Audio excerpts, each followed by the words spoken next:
Good morning. Happy Sunday. I hope you're going to get the opportunity to meet with some of God's people today, to worship our good Lord today.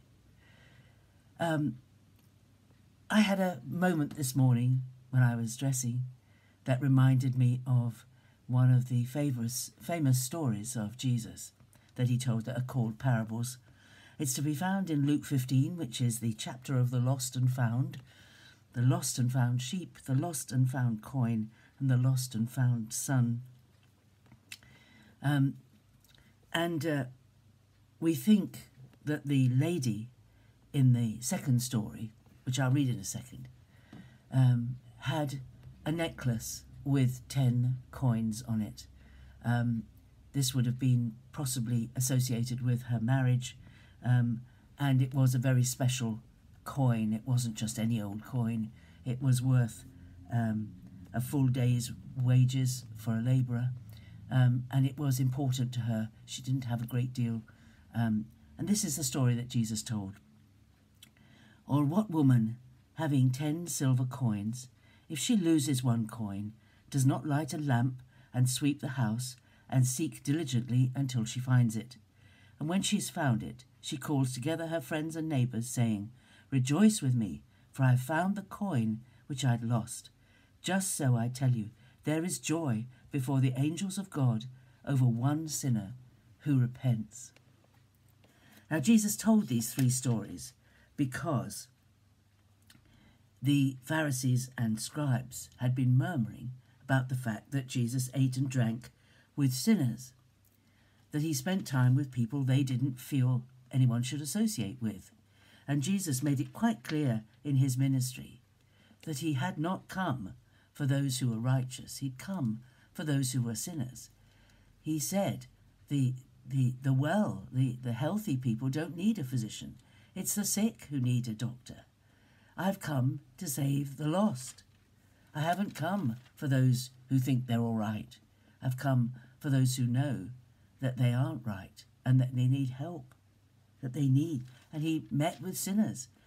And his view was that the Pharisees and scribes should rejoice when those people they regarded as sinners came to faith and repented of their wicked ways.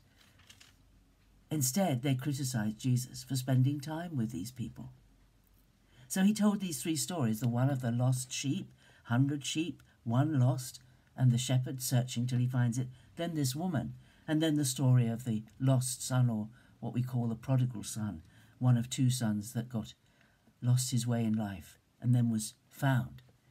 But for me, it's the story of the woman who lost a bit of jewellery.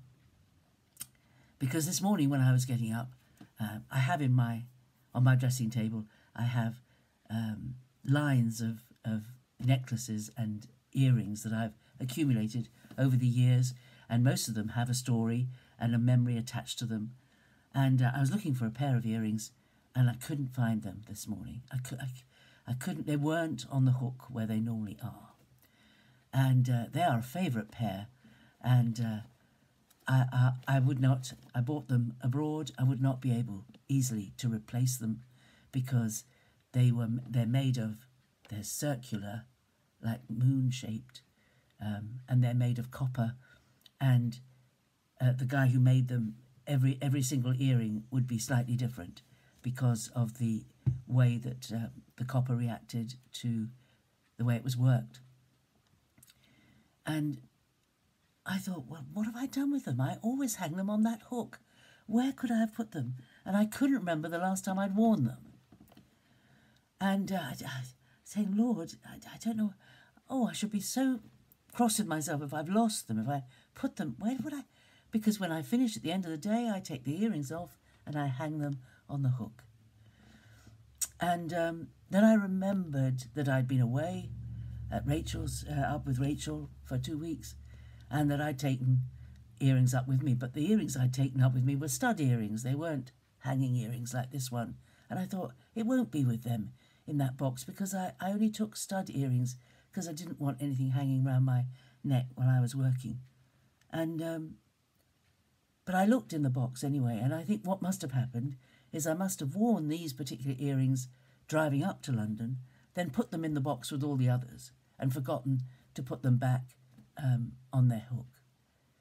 And I can't tell you the joy of finding the earrings in the bottom of that box and returning them to where they were normally hung. Now, I didn't have to sweep the house. I didn't have to search for hours. It was probably about a 10-minute thing looking for them. But you know that feeling you have when something that is important to you gets lost and you find it? Well, that's a very small measure to the rejoicing in God's heart and in the heart of all the angels of God over one person who's been lost, who's come back, one sinner who repents, one person who becomes a Christian. The joy, the bursting joy that comes in heaven when one person repents.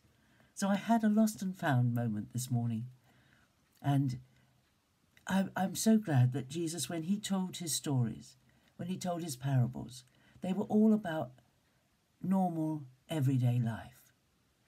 So that there are moments when we can have a glimpse into the realities of heaven through a personal experience like a lost and found moment. We are so important to God, each one of us, however unworthy you feel. The truth is, the truth that was said to me when I was about 12 or 13 years old, before I gave my life to the Lord, somebody said to me, Marion, do you know that if you'd been the only person alive on the earth that needed a saviour, Jesus would have died just for you?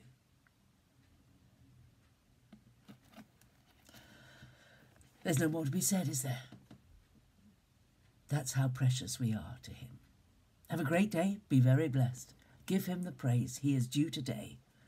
And I'll see you again tomorrow. Bye-bye.